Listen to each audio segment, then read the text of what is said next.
भोज्य पदार्थ सबको स्वीकार करते हैं। पत्रम पुष्पम फलम तोयमेव मे भक्त्या प्रयच्छति। पत्र पुष्प फल गजेंद्र ने थोड़ा सा कमल का फूल ही चढ़ाया था, भगवान ने वही स्वीकार कर लिया। पत्रम पुष्पम पुष्प भी चढ़ा दो, भगवान तो उसी को स्वीकार कर लेंगे। भाव होना चाहिए। पंडित लोग पढ़े न पावे परम गति, पढ़े न पहुंचे पार, पढ़े न पहुंचे प्राणया दादू पीर पुकार। जब तक अंदर हृदय में परमात्मा के प्रति करुणा नहीं है, पुकार नहीं है, तब तक परमात्मा कैसे प्रकट होगा। ये पत्नियों की गोद में बैठ कर कन्हैया भोजन कर रहे हैं। मीठे का सब मीठा लागे, भावे किस पर ले, कड़वा राग है व्रत कर ले। जहां प्रेम होता है वहां कड़वा भी मिलेगा, तो भी उसको मीठा करके ही खाएंगे। प्रेम में मिठास है, और जहां कलेश है, ईर्ष्या है, द्वेषता है, तो वहां कटुता है, वहां खारापन है। प्रेम बिना रस फीका लागे, मीठा मधुर न होए, सबते सुंदर एक में रस, सकल श्रवणे सबते नेका कड़वा। प्रेम के बिना तो वो कड़वा लगेगा। इसीलिए दुआ का सबसे अच्छी प्रेम सदा है। सबसे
इधर पंडित जी के मन में बड़ी गिलानी हुई, पंडितों के मन में कि हमारा तो जीना ही धिक्कार है। क्या कीजिए मानुष जन्म को राम ने जपी गंवारा, माया के पद माप तो गए भूल रहा संसारा, हृदय राम आवे आवे विषय पुकारा रे। विकारों में ही अपने जीवन को गंवा देते हैं, खो देते हैं। राम का जब स्मरण नहीं करते, जप नहीं करते हैं। राम विमुख जग मर मर जाए, जीवे संत रहे बुलाए। राम से विमुख प्राणी तो मरते ही रहेंगे, उनको काल नहीं बचा सकता, काल खा जाएगा। आइए अब हम उसी प्रेम के सागर में, उस अपार समुद्र में, जिस समुद्र में गोपियों ने कृष्णचंद्र रूपी प्रेम में डुबकी लगाई थी, भगवान ने सभी ब्रजवासियों को स्वप्न में वैकुंठ के दर्शन करवाए। एकादशी व्रत करके नंद बाबा रात्रि में यमुना स्नान करने चले गए, तो वहां वरुण देवता, वरुण के पार्षद उनको वरुण लोक में ले गए। भगवान वहां जाकर उनको छुड़ा कर लाए। मेरे गोविंद की बाल लीलाएं बड़ी अद्भुत विचित्र है। अब जिस लीला का प्रसंग आचार्य सुखदेव वर्णन कर रहे हैं, ये ही मेरे प्रभु की रासलीला का प्रसंग है। ये रास पंचाध्याय 5 अध्याय, ये पंच प्राण कहलाते हैं श्रीमद् भागवत में। पंच ही प्राण होते हैं।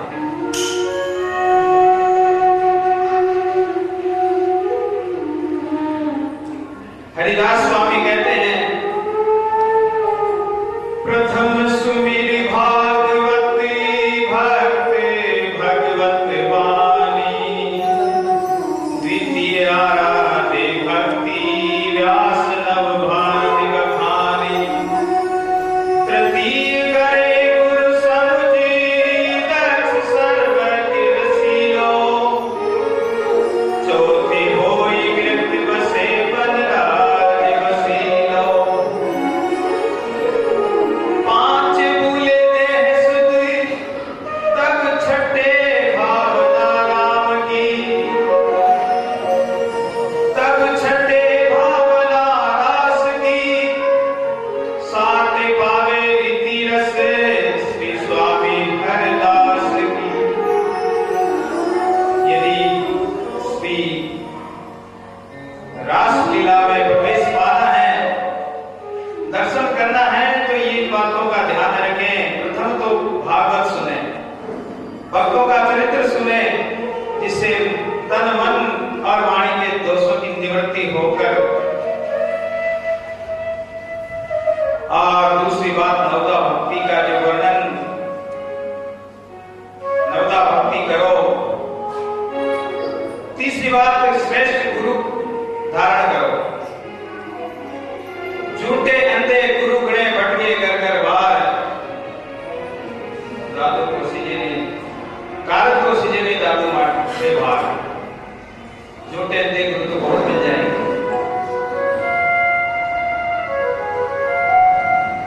और कुछ न कुछ मांगते रहेंगे, कान में फूंक मार देंगे, और तरह तरह की वस्तुएं चेलाओं से मंगाते रहेंगे। लेकिन सच्चे सद्गुरु तो पिंड मुक्ति सब कोई करे, प्राण मुक्ति नहीं। कोई पिंड मुक्ति तो हर कोई कर सकता है, लेकिन प्राण मुक्ति तो सद्गुरु ही कर सकते हैं, संत महापुरुष ही कर सकते हैं। जिस जीव का कल्याण कर दे, संसार सागर से पार कर दे। जो नाव स्वयं टूटी हो तो वह समुद्र में जल में चलेगी तो स्वयं डूबेगी और दूसरे को भी डुबोएगी। अरे जो गुरु स्वयं विषय वासना में लिप्त है, वो चेले को क्या बंधन से मुक्त करेगा। एक राजा के पास कोई पुरोहित कथा सुनावे, भागवत सुनाते सुनाते जीवन व्यापन हो गया, बुढ़ापा आ गया। राजा बोलता कि महाराज कथा तो परीक्षित ने सुनी, 7 दिन में कल्याण हो गया, और मैं तो इतना बुढ़ा हो गया, अभी सुनाते सुनाते वृद्ध हो गए, लेकिन न तो मेरा कल्याण हुआ न आपका कल्याण हुआ। ये क्या कारण? पुरोहित उदास हो गया, दक्षिणा भी नहीं मिली। उसकी पुत्री ने सोचा कि पिताजी उदास क्यों है, कारण पूछा तो बता दिया कि मैं जवाब दे सकती हूँ। राजा यदि मुझे राजकुमारी की तरह आदर सत्कार से बुलाए, चलेगी। और जाकर राजा को कहा कि मैं आपके सवाल का जवाब दे सकती हूँ, लेकिन मेरी शर्त में कहूं जो करना पड़ेगा कि हाँ। कहा कि मेरे हाथ बांध दो पीछे से।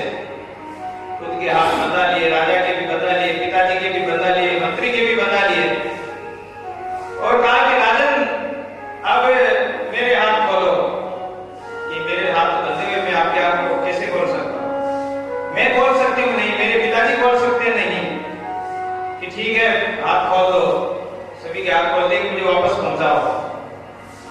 राजा बोला कि मेरे सवाल का जवाब तो दिया ही नहीं आपने। जवाब तो दे दिया। जो स्वयं बंधा हुआ वो दूसरे को कैसे खोल सकता? जो विषय वासनाओं में, संसार के मोह बंधन में बंधा हुआ है, वो दूसरे को मुक्त कभी नहीं कर सकता। मेरे पिताजी स्वार्थ में बंधे हुए हैं कि हमारी रोजी रोटी चलती है, उधर पूर्ति होती है, दक्षिणा मिलती है, इसलिए कथा सुनाते हैं। आप कथा इसलिए सुनते हैं कि लोग कहेंगे कि राजा तो धर्मात्मा है। हम भी मंदिरों में ज्यादातर इसी उद्देश्य से जाते हैं, लोग कहेंगे कि भगत है, दुकान पर जाकर, घर में जाकर, कहीं जाकर वस्तुओं में मिलावट कर रहे हैं, झूठ कपट कर रहे हैं, चोरी जारी कर रहे हैं, छल छिद्र कर रहे हैं। भगवान कहते हैं कि वो भक्त मुझे कभी प्यारा नहीं हो सकता। निर्मल मन जन सो मोय पावा, मोय कपट छल छिद्र न भावा। मुझे तो वही प्यारा होता है जो कपट से रहित हो, निर्मल हो। तो भागवत सुने तो अपने मन को पवित्र बनाए, व्यक्ति को लावे, वृंदावन में वास करे और शरीर की शुद्ध बुद्ध विसर जाए। शरीर की क्या संभाल करना है, इसका क्या श्रृंगार करना है, तो एक दिन माटी में मिल जाना। कुछ पल की जिंदगानी एक रोज है सबको जाना, पर सागी तो क्यों सोचे पल का नहीं ठिकाना।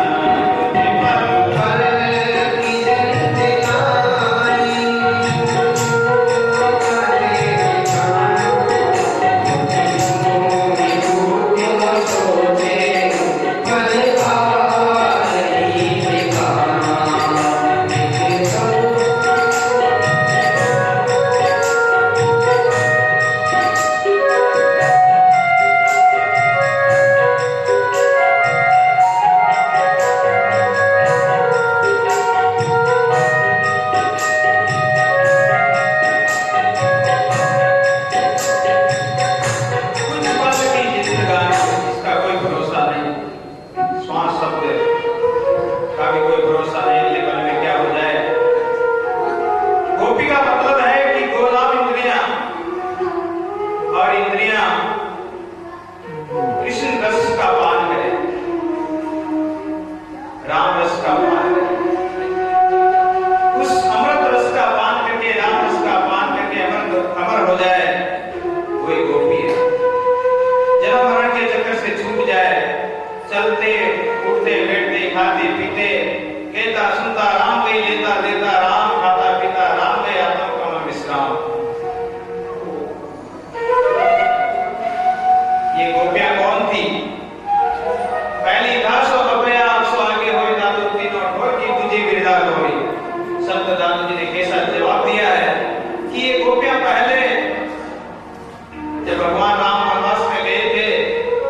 उनके पास में पहुंच जाना, ये सारी गोपियां ही बनकर आई, श्रुति रूपा, मुनि रूपा, साधन सीधा, स्वयं सीधा, दैत्य कन्या, मत्स्य कन्या, ये सब गोपियों का रूप है।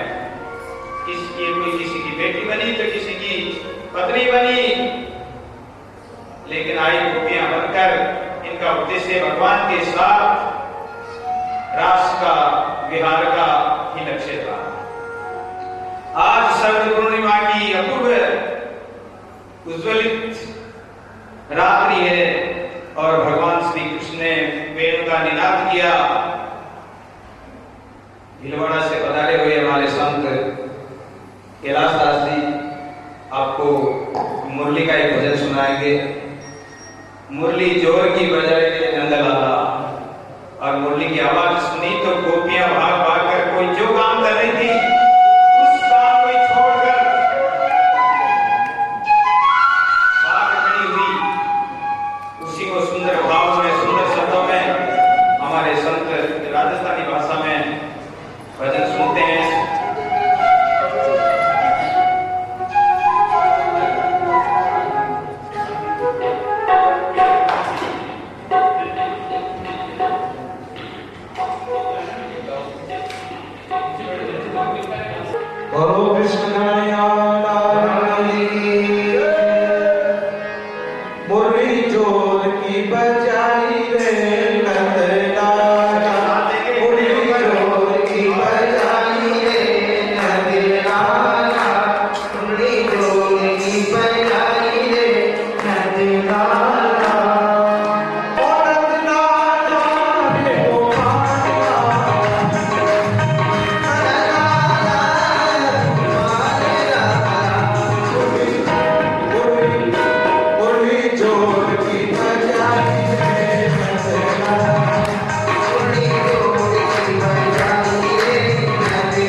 पिलाते हुए छोड़ आई, कोई मटका फोड़ कर आ गई, कोई बछड़े को दूध पीते हुए छोड़ आई, रोटी बनाते हुए उसको ही छोड़ के आ गई।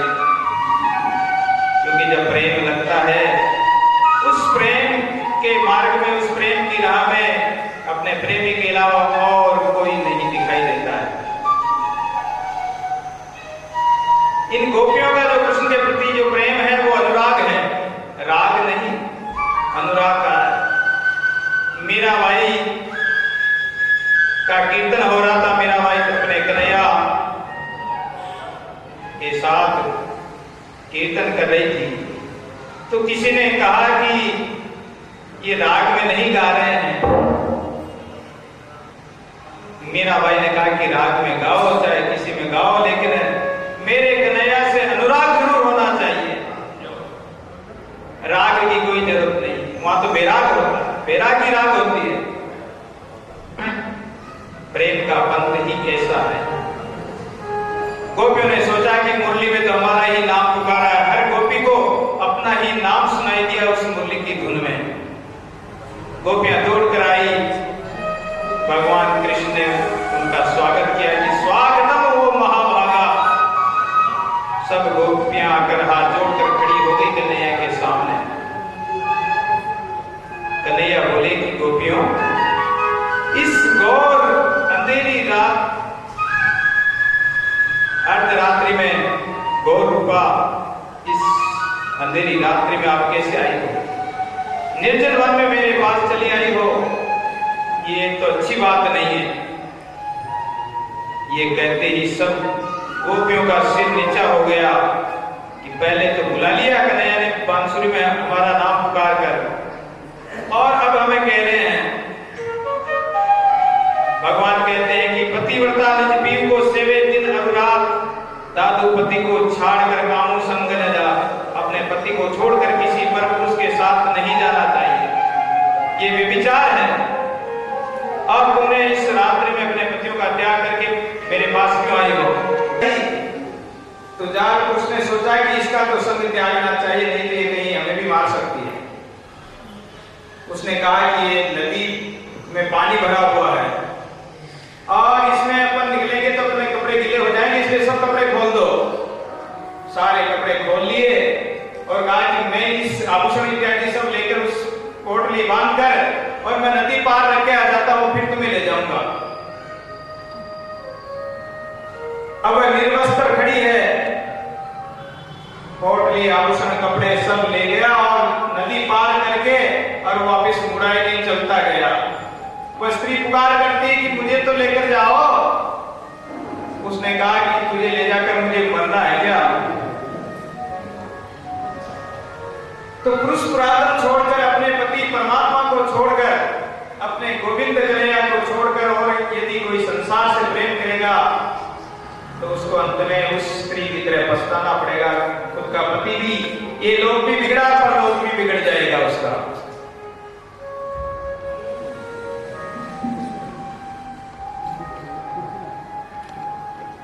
कन्हैया ने कहा कि तुमने जवाब नहीं दिया। बड़ा सुंदर यमुना का किनारा है, सुंदर वन है, अब तक तो आपने देख लिया है चंद्रमा कैसा प्रकाशित हो रहा है इस वन। लेकिन देवियों जंगल में बड़े बड़े हिंसक जंतु भी रहते हैं, शेर, रीछ, भालू, तरह तरह की आवाज निकालते हैं और ये हिंसक जानवर तुम्हें खा भी सकते हैं। लौटकर घर को चली जाओ। भगवान कहते हैं कि एक पतिव्रता स्त्री थी और घर के आंगन में बैठी हुई थी। गोपियों के कहने से पतिव्रता का उदाहरण दे रहे हैं कन्हैया।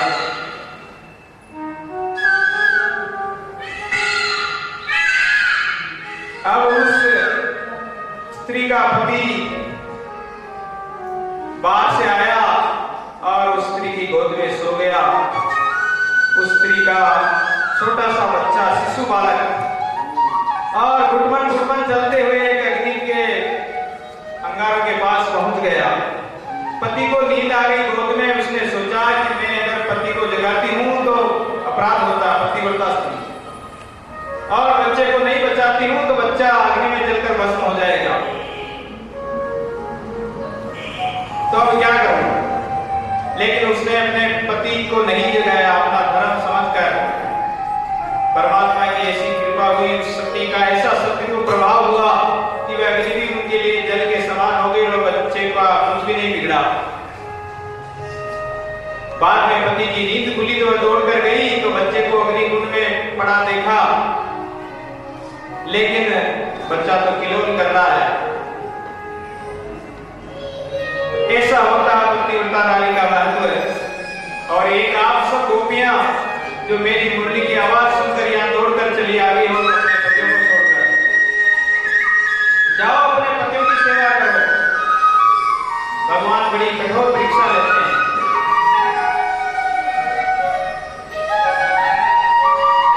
कारण कि परमात्मा भक्तों को कसौटी में कसकर और फिर ही अपनाते हैं। गुरु भी होता है तो अपने शिष्य को कसौटी में कसता है।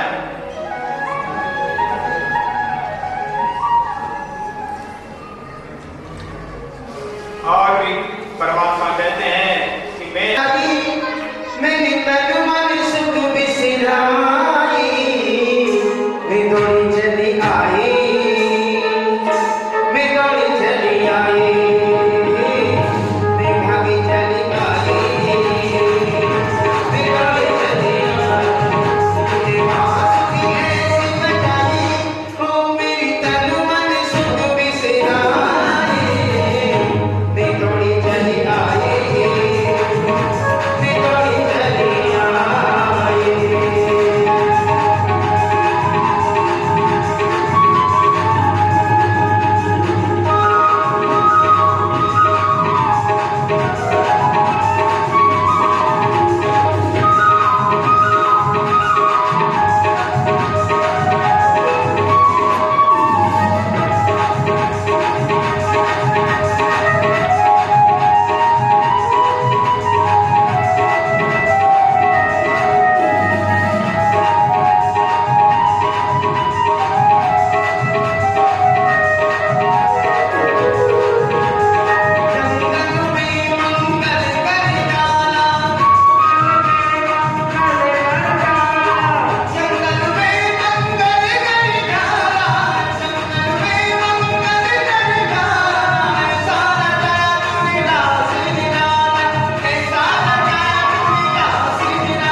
गोपियां दौड़कर चली आई। एक गोपी को उसके पति ने नहीं आने दिया। देखिए प्रेम का प्रभाव ऐसा होता है। उसके पति ने उसको एक भवन में बंद कर दिया, वहां से कुंडी ला दी। लेकिन उसका प्रेम पूर्ण प्रेम था, दृढ़ निष्ठा थी, अटल विश्वास था और वह गोपियों से भी पहले पहुंच गई, प्राण त्याग करके। गोपियों का ऐसा प्रेम था परमात्मा के प्रति, गोविंद के प्रति। साईं कारण सब तजे, अपने परमात्मा के कारण उन्होंने अपने गोविंद के खातिर सबका त्याग कर दिया, लोक लाज घर परिवार पतियों का। लेकिन उन्होंने राम को नहीं छोड़ा, शरीर छोड़ दिया, तब त्याग दिया। जब भगवान कृष्ण गोलोक धाम चले गए थे, उस समय माता कुंती ने सुना तो उसी समय उन्होंने भी प्राण त्याग दिए। कहा कि मेरे कन्हैया नहीं तो मुझे जीकर क्या करना है। गोपियां कहने लगी कि कन्हैया तुम जो दृष्टांत दे रहे हैं पतिव्रता का, हम भी जानती हैं कुछ। गोपियां भी ज्ञानवान, पहले के ऋषि मुनि तो थे। वो कहने लगी कि ये पति, संसारिक पति तो शरीर के हैं, शरीर की पत्नी है, शरीर की सासू जी है, शरीर की बेटा है, शरीर के पति, तो आत्मा के पति तो हमारे श्री कृष्ण हैं। मीरा ने भी कहा है कि ऐसे वर को क्या करूं जो जन्मे और मर जाए, वर परणु गोपाल को जो मारो छोड़ लो अमर हो जाए। गोपियां कहती हैं कि एक पतिव्रता नारी पति की बड़ी सेवा करती। एक बार उसका पति विदेश में चला गया, पीछे से उसने एक तस्वीर बना ली और उस तस्वीर की पूजा करती है, किवाड़ बंद कर रखे हैं।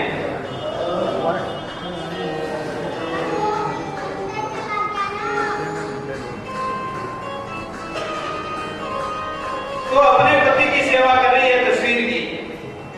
इतने में उसका पति 6 महीने बाद आता है और वह पति की सेवा कर रही है। बाहर किवाड़ खटखटाता है, दरवाजा खटखटाता है, दरवाजा खोलो, दरवाजा खोलो।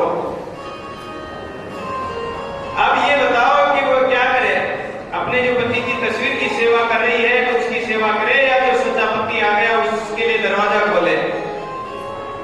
कन्हैया से पूछा कि आप ही जवाब दो। कन्हैया ने कहा कि जब सच्चा पति आ गया तो फिर झूठे पति के लिए उसकी क्या सेवा करना, सच्चे पति को ही अपनाना है। और वह दौड़कर जाकर और किवाड़ खोलती है, अपने सच्चे पति से जाने। गोपियां बोली कि कन्हैया तुमने न्याय तो तुमने ही कर दिया, हमने सांसारिक पति को क्या अपनाना है, हमने तो आपको जो आत्मा के पति है, सब हम नारी एक बर्तार, सब कोई करे तन श्रृंगार, घर घर से समारे कंठ प्यारे पंथ निहारे, आरत आतर अपने फिर को ध्यावे, मिले ना कब अंग लगावे, अति आतुरी खोजत ढोले, मान प्रिय वियोगनी बोले, सब हम नारी दादू दीन देव स्वाग गाँव संगी, हम सब नारी ना एक बर्तार आप हैं। मीरा ने कहा जब वृंदावन में गई थी, गोसाई जी महाराज स्त्री का मुख नहीं देखते थे, पर्दे में रहते थे। मीरा ने कहा कि इस वृत्त के 84 कोष में तो पुरुष एक परमात्मा श्री कृष्ण है और तो सब गोपियां स्त्रियां हैं। आप कौन से दूसरे पुरुष आकर इस वृंदावन में, इस ब्रज में बस गए हैं। सोचा कि ये कोई साधारण स्त्री नहीं है, कोई विदुषी नारी है, और सब पर्दे हटाकर मीरा से मिले थे। लेकिन श्याम की बंसी तो ऐसी है कि गायब कर जाती है। श्याम तेरी बंसी गायब कर जाती है, श्याम तेरी बंसी पागल कर जाती है, पागल कर जाती है, श्याम तेरी बंसी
बादशाह थे उन्होंने कहा कि अरे वहां मत जाना, वृंदावन में होकर गए तो सदा के लिए गए।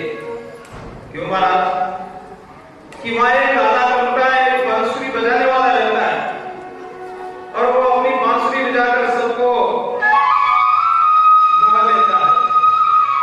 बांसुरी से बड़े नजदीक का ऋषि मुनि सब लोग हो जाते हैं और रसराज जब वृंदावन में आए तो वहां कहते हैं कि बांसुरी सुनी, उनका प्रेम अपार, परमात्मा जाति पाति को नहीं देखता है। हरि को भजे सो हरि का होई, जाति पाति पूछे ना। हरि को भजने वाला हरि ही हो जाता है, परमात्मा का हो जाता है। मीरा ने कहा कि मेरे तो गिरधर गोपाल, मेरे दूसरा और कोई पति नहीं है। जाके सिर मोर मुकुट में पति सोई, मेरा तो वही पति है।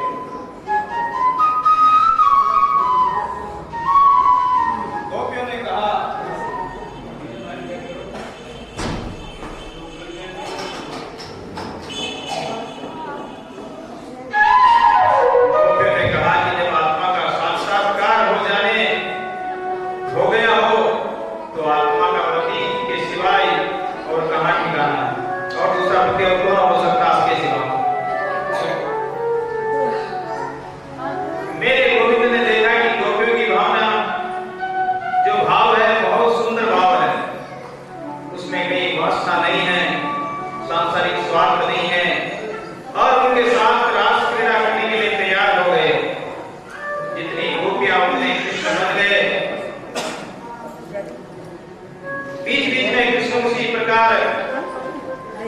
प्रकट हो गए।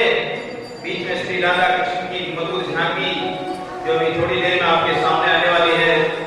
चारों और लाखों की संख्या में गोपियां हैं और लाखों में श्री कृष्ण बन गए। महायोगेश्वर भगवान श्री कृष्ण। एक बार अकबर ने संत दाऊद जी को पूछा था कि महाराज हमने सुना है कि आप श्री कृष्ण को भी मानते हैं, राम को भी मानते हैं और निर्गुण धारा के संत हैं, लेकिन हमने सुना है कि जो एक छोटा सा कन्हैया, 7-8 वर्ष का कन्हैया और 7 वर्ष में उसने गोवर्धन पहाड़ उठा लिया और गोपियों के साथ में अनेक रूप धारण कर लिए, ये क्या शक्ति है? दाऊद जी महाराज ने कहा कि संतों, उस समय अकबर बीरबल दोनों आए थे, कहा कि जाओ जो सीकरी में फतेहपुर सीकरी आगरा के लिए, इसमें जो तुम्हारा 9 कट्ठा बाग है जिसमें 9 लाख वृक्ष हैं, उसमें जाकर थोड़े भ्रमण करके आओ। जो अकबर बीरबल गए तो जिस वृक्ष के नीचे जाते तो वहीं दाऊद जी महाराज बैठे हैं। 9 लाख वृक्ष के नीचे दाऊद जी महाराज विराजमान हैं। देखकर चकित हो गई कि ये क्या लीला। वापिस आए तो वहां दाऊद जी महाराज विराजमान हैं। बोले कि महाराज ये क्या लीला, जहां गए हम हर वृक्ष के नीचे आपके दर्शन हुए। कि भाई मैं तो साधारण साधु हूं, जो भी मेरे इतने शरीर बन गए, तो भगवान श्री कृष्ण तो महान योगेश्वर है, योगियों के योगी।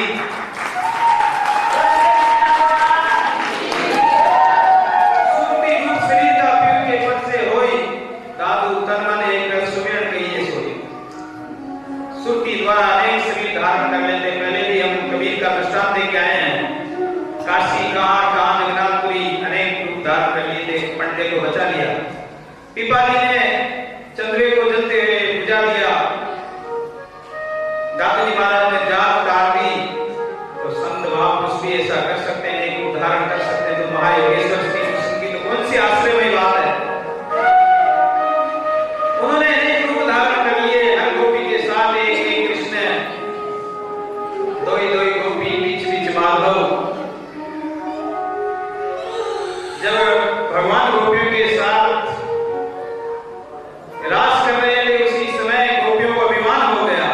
राधा नाचे, कृष्ण नाचे, नाचे गोपी जन, मन मेरो बन गयो सखी पावन वृंदावन। राधा नाचे, कृष्ण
भगवान ने सोचा कि अभिमान तो मारने वाला है।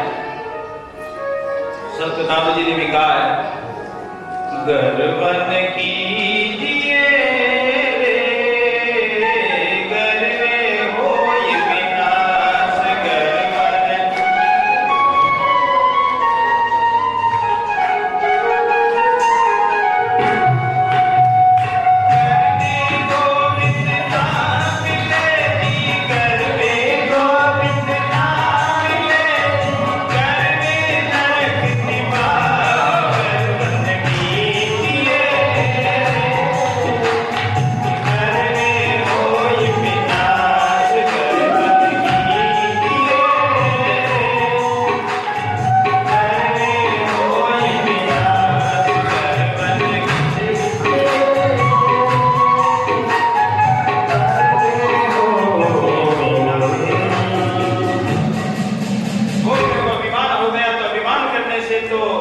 गोविंद की प्राप्ति नहीं हो सकती है।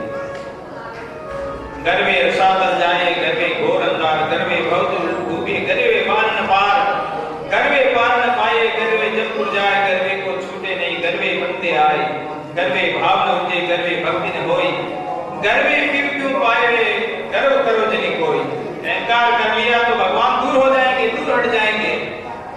अरे परमात्मा के पास भी जाकर ये वासना के अहंकार के कपड़े पहने हुए हैं, अहंकार का पर्दा लगा हुआ है, तो दर्शन नहीं होगा। मंदिर में दर्शन करने गए और भगवान के सामने सिर नहीं झुकाया, प्रणाम नहीं किया, तो परमात्मा का दर्शन कैसे? इस अहंकार रूपी चीज को तो हरि के चढ़ाना है, सौंपना है हरि को। गोपियों को अभिमान हुआ, भगवान अंतर ध्यान हो जाते हैं राधा रानी को लेकर, और राधा रानी को भी गुमान हो जाता है अपने प्रेमी की प्रति कि गोपियों को तो छोड़कर आए हैं, मुझसे ज्यादा प्रेम करते हैं, इसलिए मुझे ले जा रहे हैं। भगवान ने सोचा इनको भी अहंकार गुमान हो गया। राधा बोली कि महाराज मुझसे तो पैदल नहीं चला जाता है। भगवान बोले कि मेरे कंधे पर बैठ जाओ। जो ही कंधे पर बैठी, भगवान तो अंतर ध्यान हो गए, एक पेड़ की डाली पर लटक रही है, वहां तो कन्हैया है ही नहीं। जहां अभिमान अहंकार आ गया, वहां परमात्मा नहीं मिल सकते। संत दादू जी महाराज संवत 1601 में अहमदाबाद में सनक जी के अवतार, साबरमती नदी में अवतार हुआ। लोधी राम नागर ब्राह्मण के पोष्य पुत्र बने, जिनका पालन पोषण हुआ, गर्भ में नहीं आए। कोई संत 18 वर्ष की अवस्था में अहमदाबाद के आकर अपने परमात्मा के दर्शन करके और पुष्कर आए। पुष्कर से एक पर्वत सर, जहाँ मकराना और किशनगढ़ का नाम तो सभी ने सुना होगा, जहाँ मकराना का पत्थर मिलता है, वहां से 10-20 किलोमीटर एक कटाला का पहाड़ है, और वहां पर उन्होंने 6 वर्ष तक एकांत साधना की। उस साधना के समय में वो केवल हवा पर रहते थे, वायु पर, ध्रुव जी महाराज की तरह। 6 वर्ष में उन्होंने जिज्ञासुओं को उपदेश किया। एक पिता नाम का चोर था, और वह चोर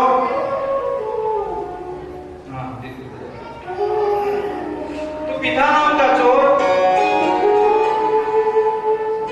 पहाड़ी में, पहाड़ है वहां, तो जो सेठ साहूकार आते थे उनको लूट लेता। लेकिन लूटने का उसका उद्देश्य था कि मैं लूटकर, और वृंदावन से जो रास मंडली आती है, रास मंडली वालों को भोजन कराऊंगा, क्योंकि रासलीला देखने का बड़ा चाव था उसे। डाका भी डालता था, तो रासलीला के लिए डालता था, उनको भोजन कराना, उनको भेंट पूजा देनी। अब वो एक सेठ को लूट लिया, उसको पता लगा कि ये दादू जी महाराज के पास नहीं जाता है, उनका शिष्य है। वो सेठ वहां पहुंच गया दादू जी के पास और कहा कि आपके शिष्य ने मुझे लूट लिया।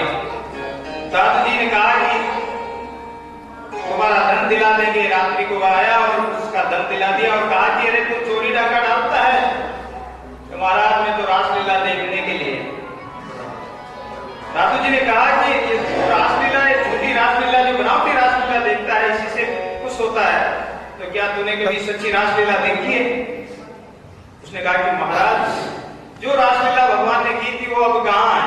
वो तो हुई थी जब हो गई, लेकिन भगवान की तो नित्य रासलीला अधिकारी के बिना दर्शन नहीं होते, और वो तो नित्य होती रहती है। पिता चोर ने कहा कि महाराज, मैं तो सच्ची रासलीला ही देखना चाहता हूँ। दादाजी ने कहा कि तू तो कपट करता, चोरी डाका डालता है, कैसे दिखेगा? कहा कि महाराज, यदि आप रासलीला दिखा दे तो मैं कभी भी चोरी डाका नहीं डालूंगा। रात्रि में वही कडाला के पहाड़ पर शरद पूर्णिमा की रात्रि हो गई, जैसे भगवान ने रास किया था, वेणु निनाद किया था और गोपियां आने लगी। उस समय दादाजी महाराज ने एक शब्द बोला था, घट घट गोपी घट घट